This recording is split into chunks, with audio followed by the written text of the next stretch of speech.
Bueno, yo de verdad no quepo en mí de la emoción, porque hoy está conmigo una persona que yo no solo admiro, sino cuya trayectoria está inscrita en la historia de la radio y la locución dominicana. En el proceso de esta entrevista vas a conocer a alguien que de verdad tiene mucho para ofrecer y que todavía nos sigue ofreciendo. Con nosotros, el señor J.M. Hidalgo. Bienvenido a Tras la Voz. Muchas gracias, realmente me siento muy contento de poder estar aquí y de compartir a través de un medio que no había tenido la oportunidad de estar presente. Así que a ver qué me sacan. Bueno, yo lo primero que quiero es explicar un poquito de por qué está usted aquí. Fíjense, señores, que aquí a todo el mundo yo lo tuteo, pero con él no se puede. Porque ¿Pero por qué no? No, porque es que esto es rango alto. No. Mira, a ti que me estás escuchando y que me estás viendo, J.M. Hidalgo es una persona que viene de la radio la tiene en sus raíces, desde Radio Horizonte, en su natal Moca, hasta ser el director general de la Comisión Nacional de Espectáculos Públicos y Radiofonía en mi país, República Dominicana. Entonces, en esa larga trayectoria, yo quiero empezar hablando de ese inicio en Radio Horizonte, donde desde ese momento y a la fecha siempre ha habido una constancia en los medios de comunicación, haciendo una labor de no solo aportar, sino también de ayudarnos a nosotros los que vamos subiendo, también a crecer y aportar. ¿Cómo ha sido este trayecto? ¿De cuántas horas es el programa? De varias, ya entiende el chiste interno de lo voy a exprimir. No, pero para que conozcan un poquitito sobre la historia personal. Me gustó siempre la radio, la televisión, por una sencilla razón. Era que yo era anémico, yo no podía practicar ningún deporte, por lo tanto lo único que podía hacer era ver televisión y oír radio. Entonces, de ahí ciertamente me gustó mucho más la radio. Tuve oportunidad ya en el colegio, siempre a uno le dicen que uno tiene voz de locutor. No, vamos a hablar de eso ahora. Entonces, cuando le van diciendo eso, entonces uno se lo va creyendo. Entonces se va alimentando. Mi primera alimentación fueron las emisoras de ondas cortas. Okay. Ahí fue donde yo comencé a percatarme de los programas, de la producción de los programas, del concepto de una radio ya formal. Evidentemente existía la radio dominicana. En ese momento la radio dominicana estaba pasando por un proceso interesante que era de una animación formal a una animación de disc jockey, como se le decía en aquel entonces. Y de ahí entonces comenzamos nosotros a incursionar y ver y conocer muchos aspectos de las emisoras, sobre todo internacionales, que fue lo que más nos agradó. Pasamos luego a producir programas de radio religiosos. Sí, eso fue en Radio ABC, si no estoy equivocada. No, comenzamos en Radio Santa María en La Bella. Santa María, perdón. Y en Radio Amistad en Santiago. Teníamos un programa de música, de música no, era un programa de formación religiosa, de catequesis. Aunque ustedes no lo crean, yo iba a ser cura. Pero de eso hay que hablar también. Entonces, en el seminario, pues ya practicábamos mucha producción de programas de radio en Radio Santa María y luego ahí pasamos a Horizonte. Y entonces comenzamos a hacer promociones de películas para el Cine Doble Santiago. O sea, así como trailers. Sí. Pero para la radio, no para la televisión. Pero un ejemplo así como un ejemplo así, trailer cístico. No, lo que tú escuchas por televisión, lo que tú escuchas en el cine, yo lo hacía para la radio. Súper cool. De las películas que se exhibían en el Cine Doble Santiago. Era una versión cibaeña, mocana del Teo Veras de aquí de Santo Domingo. Que siempre fui un admirador de Teo y fue mi padrino el que realmente... Eso supe en mi investigación científica. Me trajo aquí a Santo Domingo. Bueno, de ahí pasamos a la universidad, estudiamos Derecho porque no había escuela de psicología, que era lo que yo quería estudiar. Y evidentemente después del arrepentimiento de haber querido ser cura. Entonces, estudiamos Derecho, en eso compartimos con Radio Horizonte. De Radio Horizonte pasamos aquí a la capital. Nos llamó un día Teo y Waldo Pons y me preguntaron que si yo quería trabajar en la X, como director de la emisora, evidentemente yo me puse que no. No, claro que no, hay que hablar con mi manager como ahora. No, llama a mi manager, el número es 80... Y yo loco. Hasta que le pregunté a Waldo, pero si yo decido, el señor Waldo, porque no era Waldo, si yo decido trabajar, ¿cuándo debo comenzar? Mañana. Ayer. Me dijo ayer, digo yo, no, mire, yo soy profesor, yo era profesor en un colegio, en el Colegio 2 de Mayo en Moca. Daba biología, filosofía, historia, anatomía, física, etcétera, etcétera. Y también fui profesor de introducción a la filosofía en el seminario San Pío X, que fue donde estudié el bachillerato. Entonces le deben una semana que yo voy a entregar los exámenes y arranco para acá, para la capital. Comencé en la X como director. De ahí entonces... la nota pasé, no, de ahí no. Todavía falta mucho. Falta mucho de la X. De ahí pasé a Telesistema, conjuntamente con la X, estaba en Telesistema. Tutín Verasgoico un día me probó para escucharme en una promoción para el canal. Lo grande fue cuando yo llegué a mi casa a las 7 de la noche y puse el canal Telesistema en aquella época, estoy hablando de los años 80. Yo escuché la voz mía en la pantalla, digo yo, pero ese soy yo. Eso es emocionante. Ya yo estaba contratado. La primera vez emocionante. Ya yo estaba contratado.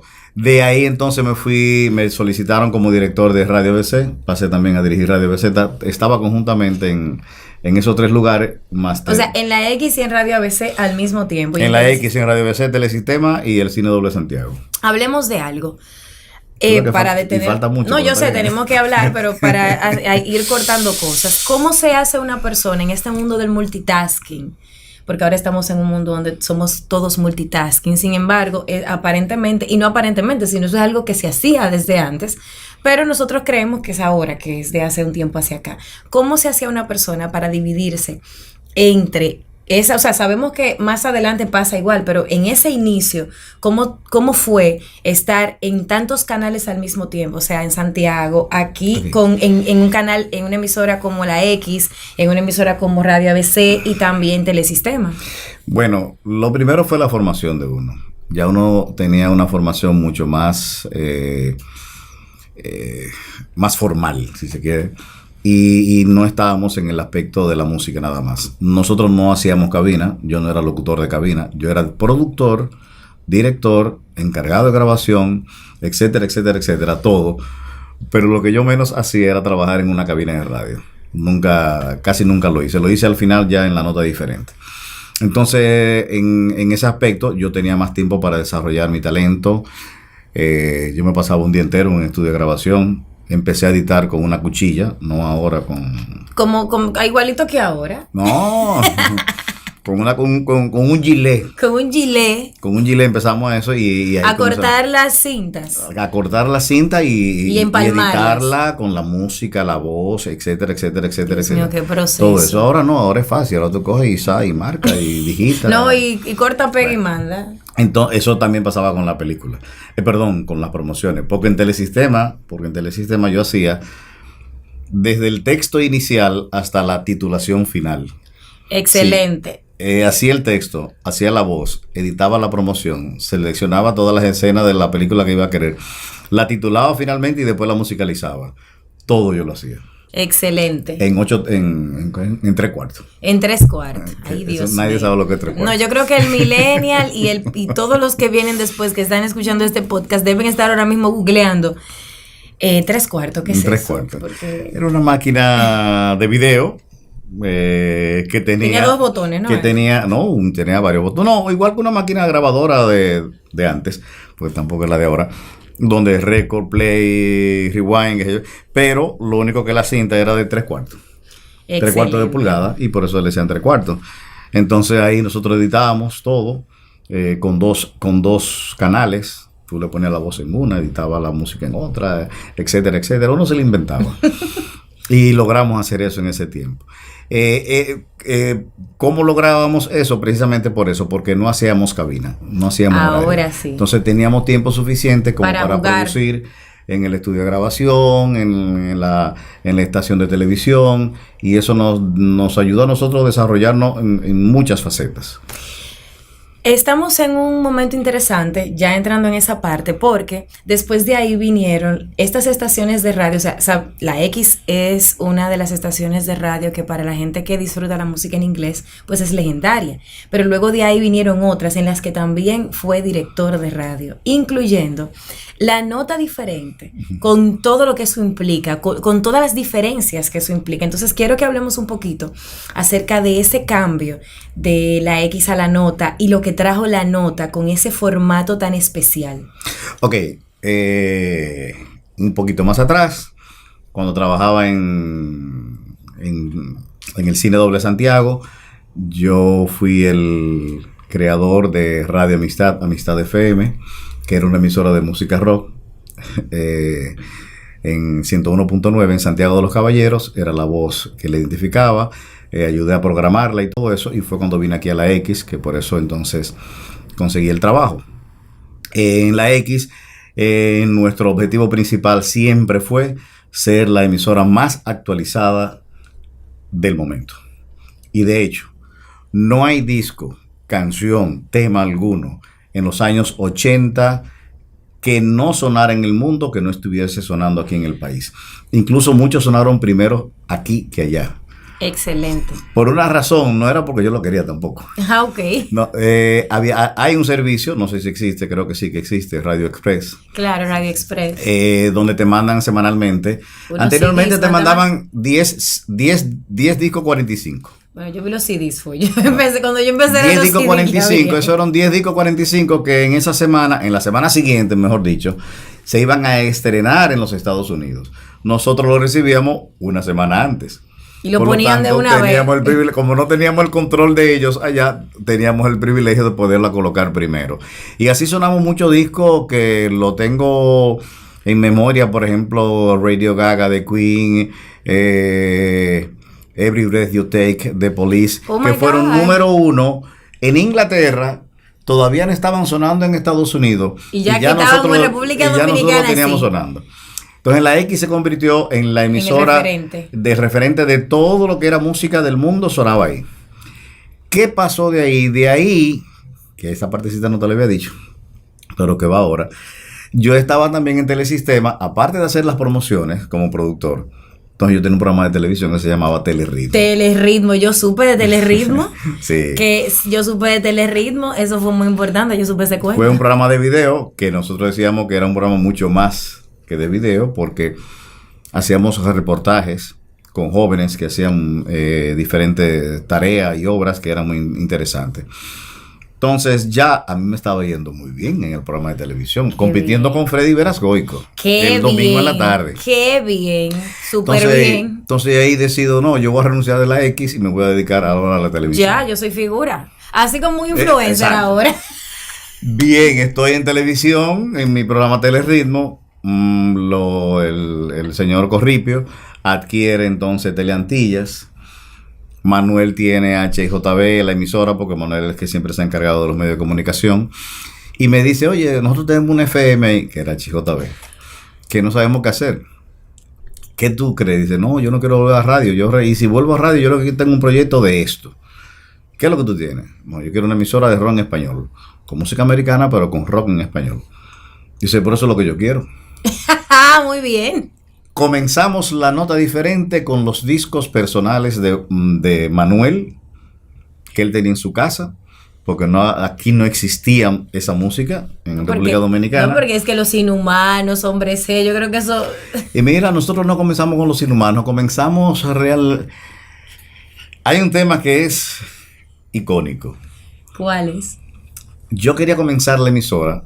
La emisora se llamaba HI 95.7. Yo no quería usar el nombre de radio, la 95.7 claro. Y nada. Entonces HI son las siglas que identifican los medios de comunicación de República Dominicana. HI, ok. Que viene de... Hispaniola. Entonces yo le puse HI 95.7, La Nota Diferente, porque iba a ser algo diferente a lo que estábamos sonando. Mira, entonces de ahí yo dije, no, pues yo tengo que comenzar la emisora un 14 de febrero.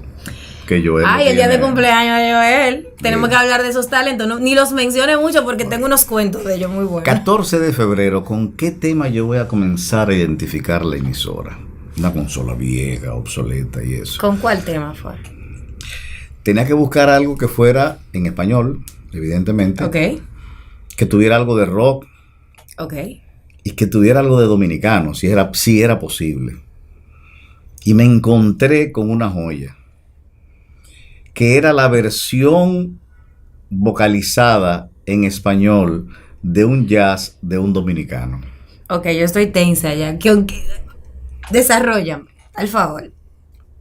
En aquel entonces había ganado ya, creo que había ganado un Grammy, Michael Camilo. Michael Camilo. Con el tema Why Not, que es totalmente instrumental.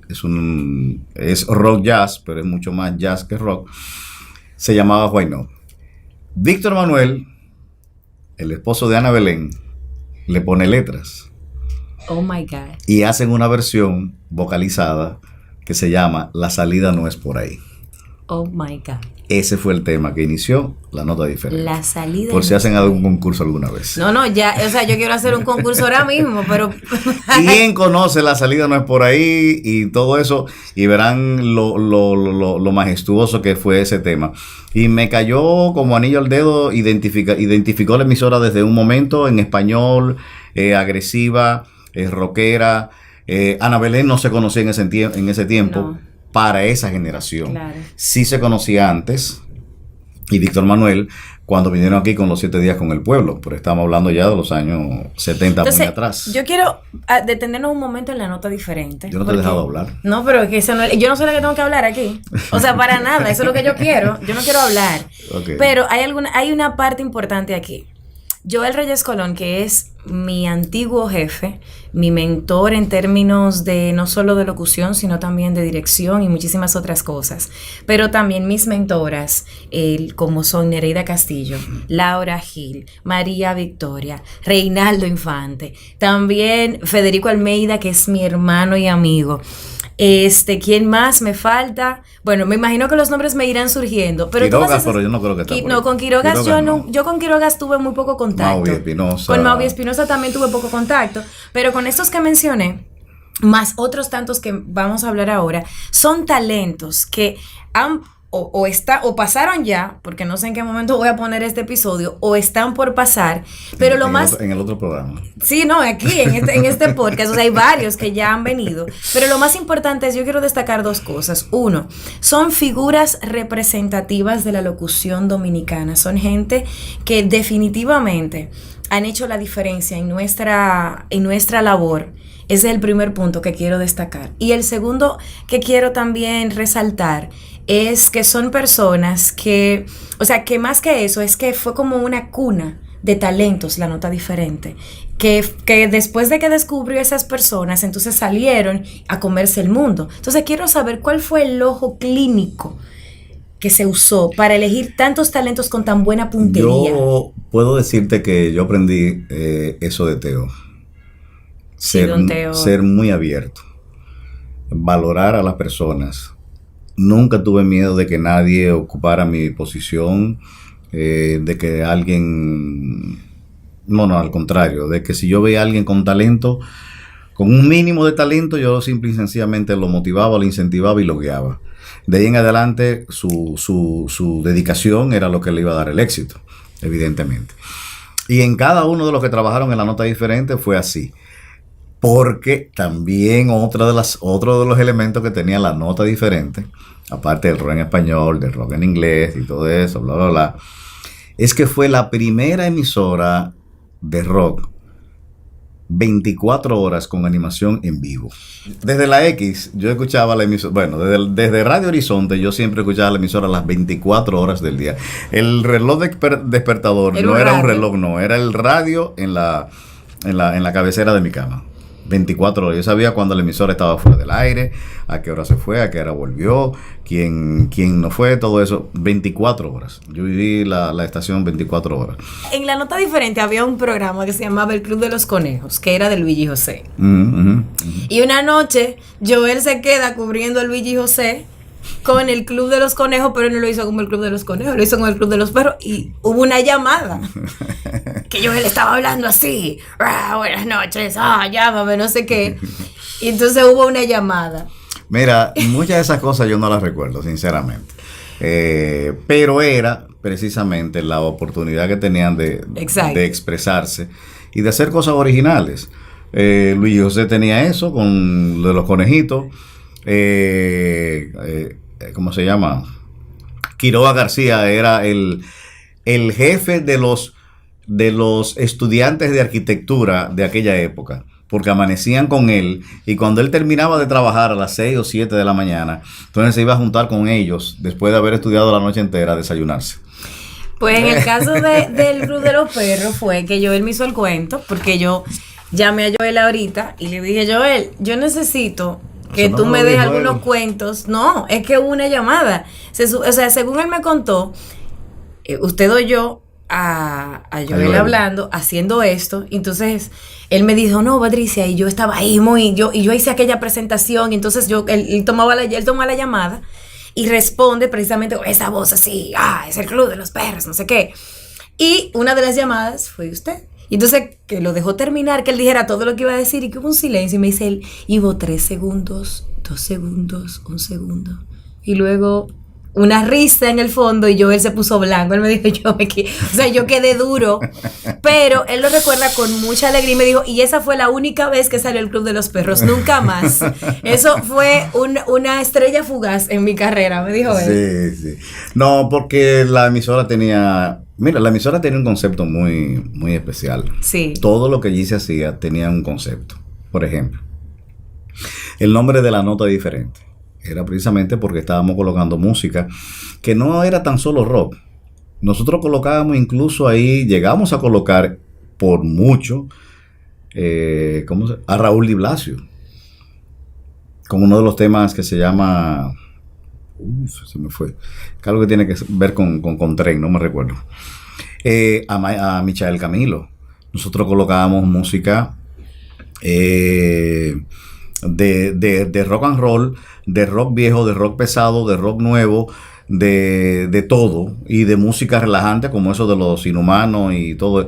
Y dimos a conocer artistas que la gente no conocía, que eran baladistas, no eran rockeros, que eran baladistas, pero que se fueron colando dentro del grupo de La Nota Diferente. Por ejemplo, Sergio Dalma.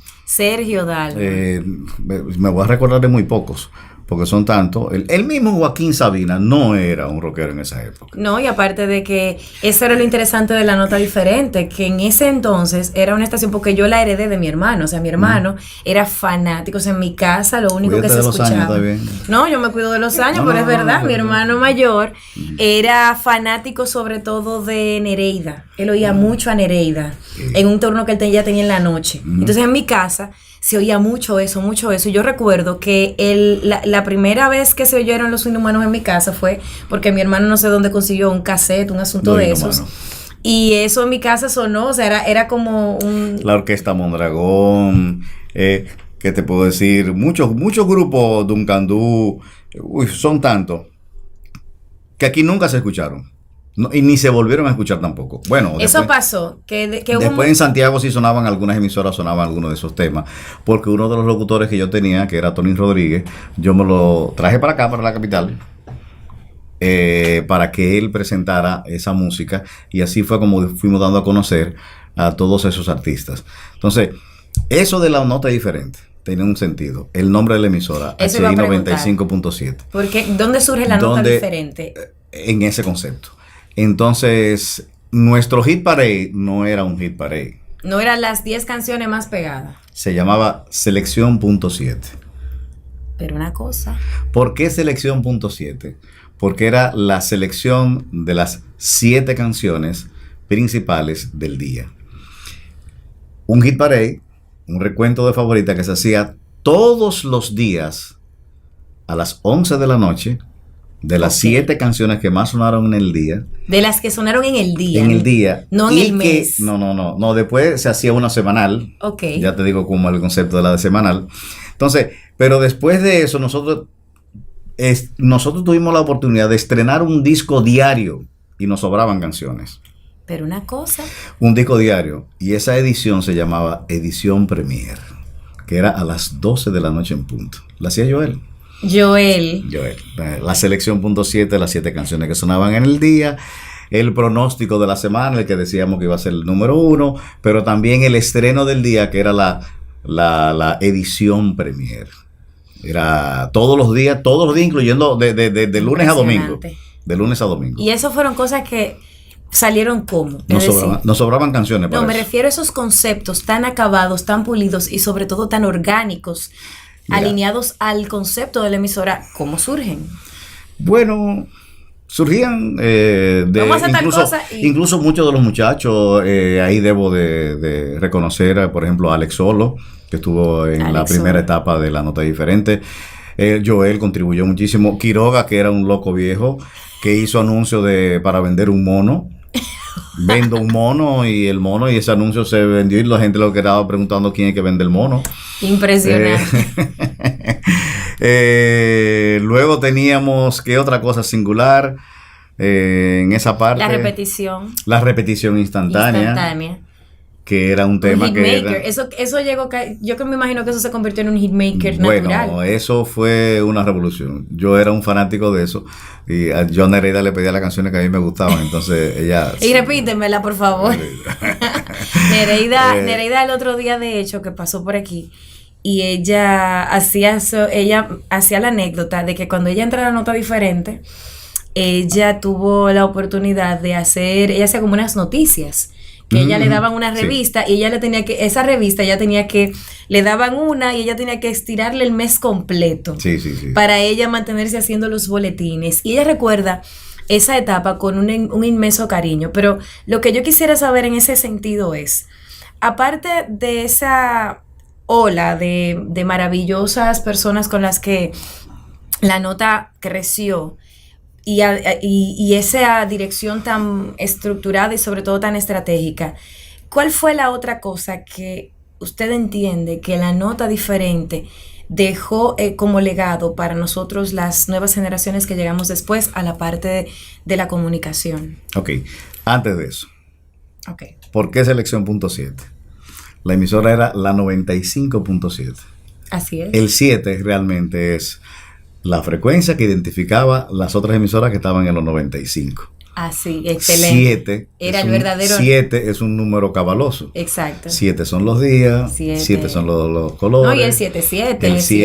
El 7 es muy significativo. Para el que cree en eso, hay mucha cábala con el 7 y por eso. Me gusta el 7. Por eso el 7 fue. Mira, yo te diría que el hecho de lo más que se puede sacar de ahí es que todo el que estuvo en La Nota Diferente escuchó música de toda clase. O sea que su espectro musical fue amplio. Su espectro musical fue de bastante amplio, que hasta, por ejemplo, ¿qué te digo siento yo? A esa cara. ¿Qué te digo yo? Por ejemplo, Miguel Ríos. Todo el mundo conoce a Miguel Ríos, ya, bueno, no todo el mundo, pero sí lo conocen ya a Miguel Ríos. Sí. Miguel Ríos comenzamos nosotros a experimentar con él en la X, con Rock and Ríos. Pero Miguel Ríos, por ejemplo, Miguel Ríos, pero quien hace una adaptación de la Novena Sinfonía de Beethoven es Víctor Manuel, el esposo de Ana Belén, que también le pone letra a esa versión de Beethoven. Y entonces hace el himno a la alegría. Entonces ya por ahí tú comienzas a tener un contacto con la música clásica. Pero esa canción del himno a la alegría, y perdonando mi ignorancia, o sea, me encanta. Esa canción fue escrita por Víctor. La música es de Beethoven. No, yo sé que es de Beethoven, pero digo la letra. De Víctor Manuel. Es de Víctor Manuel. Víctor Manuel. O sea, eso tiene menos de 40 años. Sí, porque eso vendría siendo como los... O más de 40. Sí. Yo, por 40 por ahí, no sé. No, pero es interesante porque eso parece... Sí. O sea, eso es totalmente... Miguel Ríos era un rockero de los años 40 a 50, de los años 50 básicamente. Pero no estaba muy todavía sonando mucho porque estaba en el régimen de Franco en España. Entonces él no... Pero Miguel Ríos hace esa versión del himno a la alegría con música de Beethoven y la interpreta Miguel Ríos. Entonces, pero Víctor Manuel es el que le pone la letra. Víctor Manuel es el que le pone la letra. Y la canta Miguel Ríos. Al hombre del piano. Al hombre del piano. The Piano Man. The Piano de Man. Billy Joel. De Billy Joel. Estoy mala. Yo estoy cogiendo una clase de... Nosotros, o sea, como yo prometí desde un inicio, esto no va a ser el final. Esto van a ser dos episodios porque hay mucho más que hablar. En el siguiente episodio con Juan Miguel Hidalgo. Nadie te va a conocer, nadie, ni en mi casa me conocen. En el siguiente episodio estaremos hablando del récord Guinness, de su paso por otras estaciones de radio, su relación con una de las figuras más importantes de nuestro país en términos de comunicación y sobre todo de locución, que es nuestro querido y recordado Don Teo Veras. Y también hablaremos de su experiencia como director general de la institución que vela por el buen hablar, que es la Comisión Nacional de Espectáculos Públicos y Radiofonía. De verdad que a ti que has llegado hasta aquí en este podcast, debes quedarte con nosotros, porque en la próxima entrega tendremos más para ti con J.M. Hidalgo.